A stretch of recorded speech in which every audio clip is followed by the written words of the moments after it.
písnička byla speciálně nahrána, a to pro Martina Piskora do Kladna a pro jeho celou rodinu. Joj mamo, Isus ke tu mamu kľau, Andre ma i mirojilo nove, i međanao, i statu pareskama, i bakere, i bake parishalja, a me pia fadre shalarova, mange paro kai tu inatika, hoy me pia afka sardelino,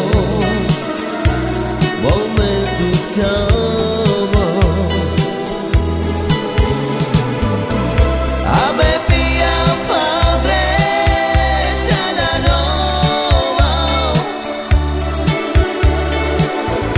mange paro kai tu inatika, hoy me pia afka sardelino,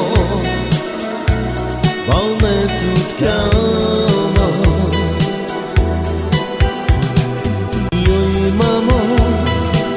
Isus ke tu mamu kľau, i Andre ma i mirojilo nove, i međanao,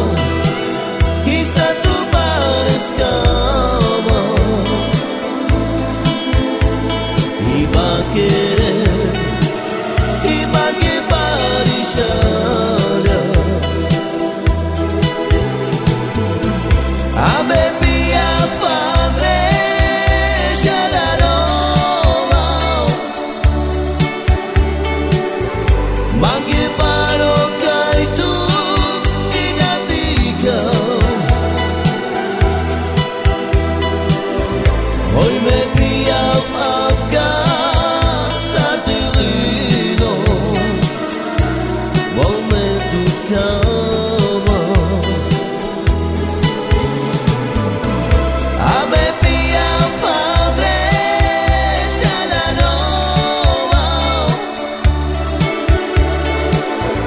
mange paro kai tu inatika, hoy me pia afka sardelino,